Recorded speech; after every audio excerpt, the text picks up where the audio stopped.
10 years on the same daily asthma inhaler, and not one of those prescriptions ever paid you a cent. That inhaler is worth $552 a month. And if you serve near a burn pit, there's a way to get that asthma service connected without a single doctor ever writing that your service caused it. No medical opinion, no Nexus, no fight over cause. Carry that with you. It's the piece almost nobody files, and it lands later in this video.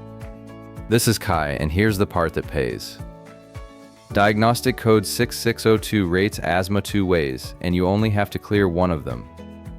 Path 1 is a breathing test, the pulmonary function test, where they measure your FEV1, the share of air you can force out of your lungs in a single second.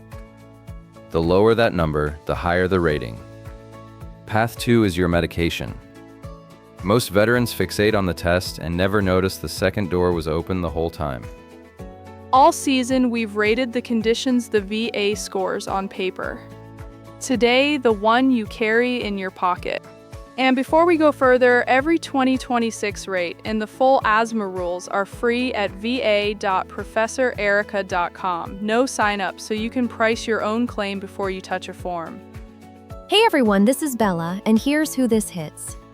The veteran who only grabs the rescue inhaler now and then, on a bad air day, a dusty drill weekend. That on and off use is the bottom rung, 10%. Real, on the books, $180 a month for a puff you take twice a month.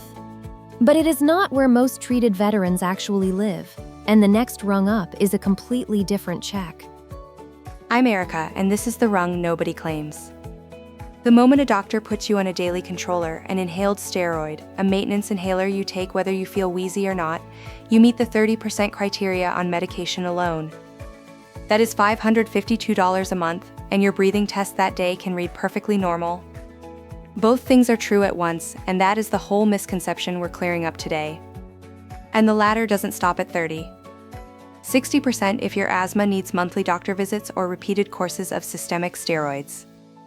A full 100 if it's severe enough to threaten respiratory failure. But 30 on a daily inhaler is where most treated veterans quietly sit. Careful though, the number that sinks these claims is 0, and it happens for one dull reason. The asthma was never written into the record as chronic. A refill here, an urgent care visit there, nothing that says ongoing. No paper trail, no rating. The fix is boring, and it works. Ask your own doctor to write the words chronic asthma and daily controller into your chart, and keep filling that prescription so the record shows it month after month. The studio chat just pushed up the exact thing I keep hearing, so I'll take it. Everyone assumes the whole claim rests entirely on that one number they blow into a machine. So if your breathing test comes back normal, is the asthma claim already sunk? Real quick, because this next part matters to you. If any of this is helping, tap that like button, then hit subscribe and ring the bell so the next one finds you. Both are free and take about a second, but they tell the algorithm to show this to one more person who needs it.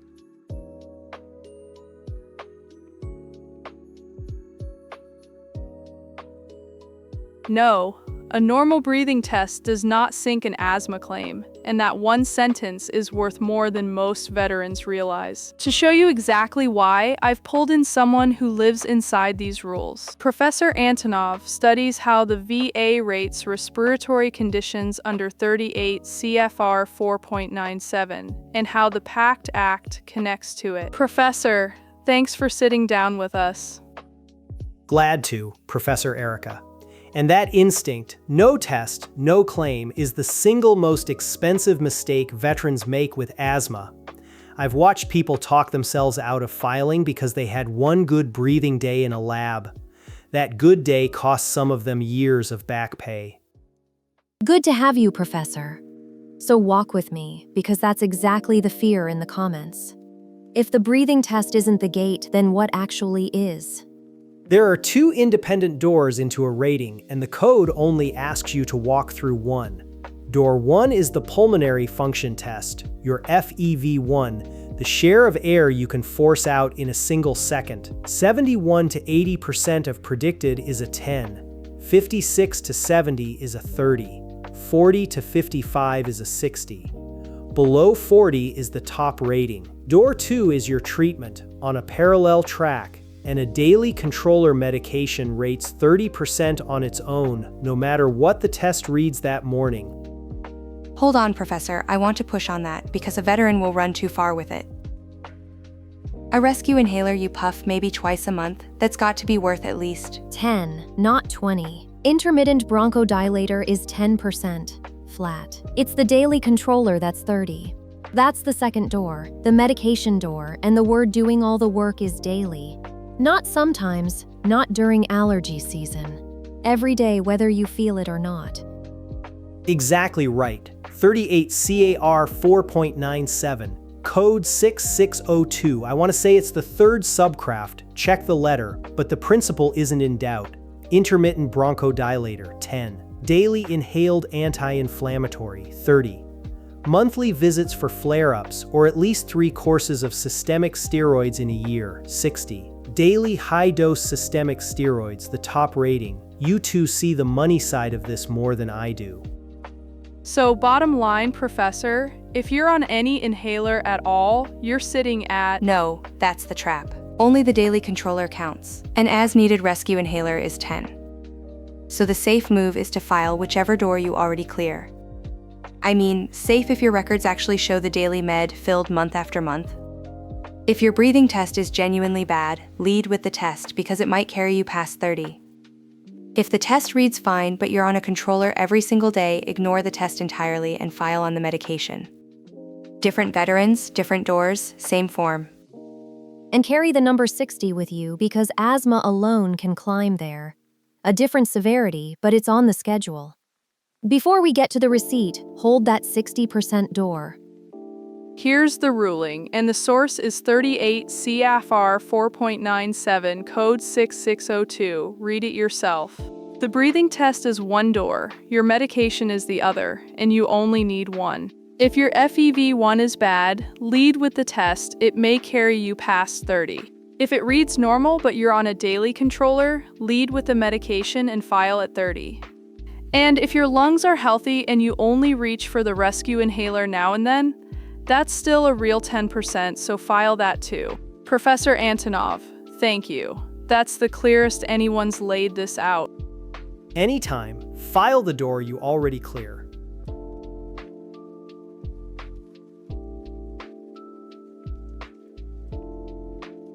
Almost nobody files this next one, and it's the biggest miss in the whole video. Remember the piece River told you to carry up top? Service connected with no Nexus letter. This is it. For a huge group of veterans, the hardest, most expensive part of the whole claim is already done for them, and they have no idea.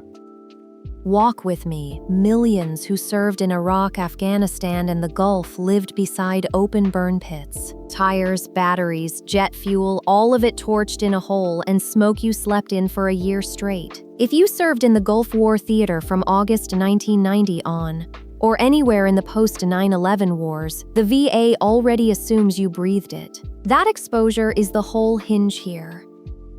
Here's the ruling, and it's the reason this claim is winnable. The PACT Act, signed in 2022, made asthma that was diagnosed after service a presumptive condition for veterans with that burn pit or airborne hazard exposure. Presumptive is the whole game. It means you do not have to prove your service caused the asthma. The VA presumes the link the moment your qualifying service and your diagnosis both check out, no Nexus letter. No doctor writing the causation sentence. That single step, the one that stalls or sinks so many claims, just disappears. Look at the chain. 3 links, and everyone is a yes or no. Qualifying service near the hazard, then a diagnosis after you got out, then the VA presumes the connection. Miss a link, it's an ordinary claim with the whole Nexus fight in front of you. Hit all 3 and the hardest, most expensive part files itself. And here's who this hits wider than they think. It isn't only asthma. Chronic rhinitis and chronic sinusitis are on the very same presumptive list. That stuffed, pressured head you've blamed on allergies for 10 years could be a rated condition sitting unclaimed. And they stack. One veteran can be service-connected for asthma and rhinitis and sinusitis at the same time, each carrying its own rating. That one word, presumptive, erases the single most expensive step of a normal claim, the nexus. The paid medical opinion tying your condition to your service. For these three, it's simply gone. A normal claim can rise or fall on whether you can afford a private doctor to write that opinion. Here, the law already wrote it for you. One catch, and it's the number that sinks people. Presumptive doesn't mean automatic. You still need a real current diagnosis on the record. No chart, no claim, hazard or not. So step one isn't the form. Step one is getting the asthma written down as chronic today. Okay, you always drag us back to the money. Ask the thing half the room is thinking.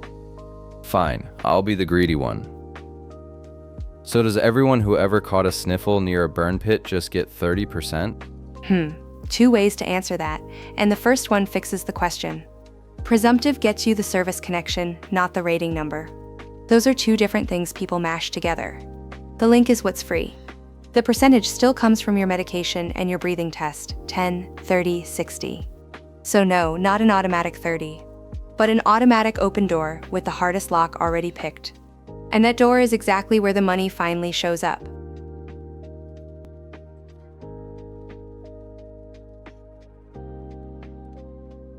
$552 a month. That's where the money finally shows up, and it's the number people never let themselves picture. 30% asthma, veteran alone, 2026. And here's the part that stops folks cold. That is the medication door, not the breathing test. A daily controller inhaler, filled month after month, puts you at 30. Kai, put the receipt up.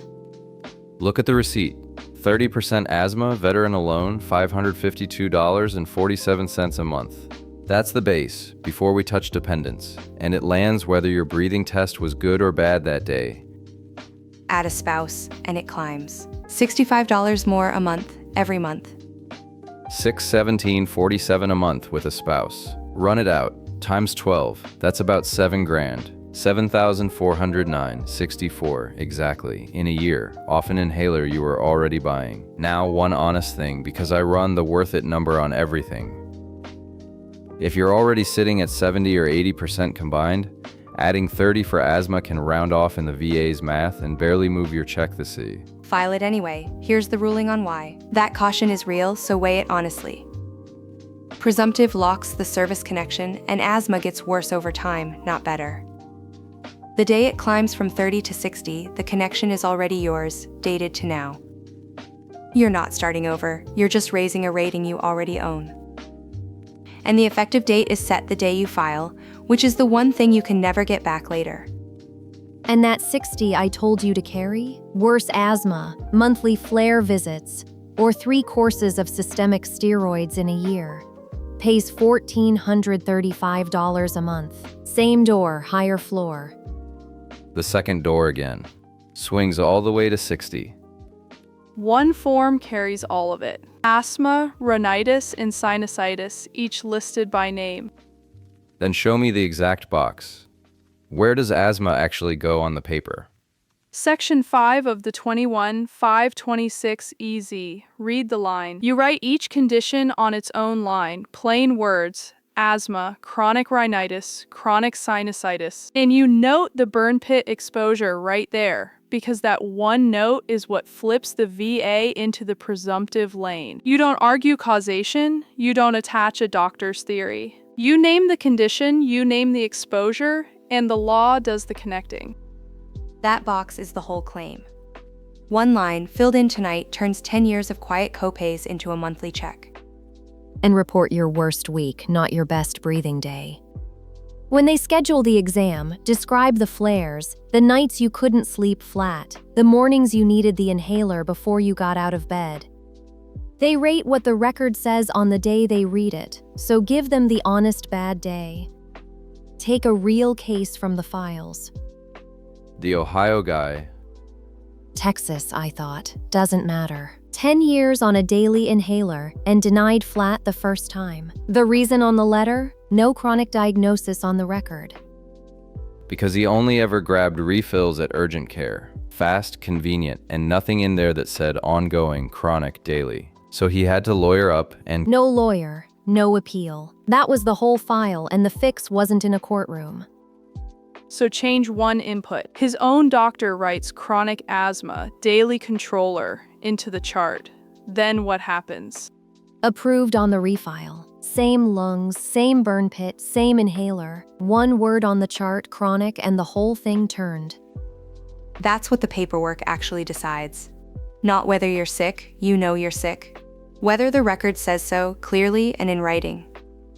So here's the one to sit with. How many years of the same inhaler have you already refilled without ever filing? Get your diagnosis written down as chronic, pull your records, and file the door you already clear. That's the whole move. One last thing before we sign off.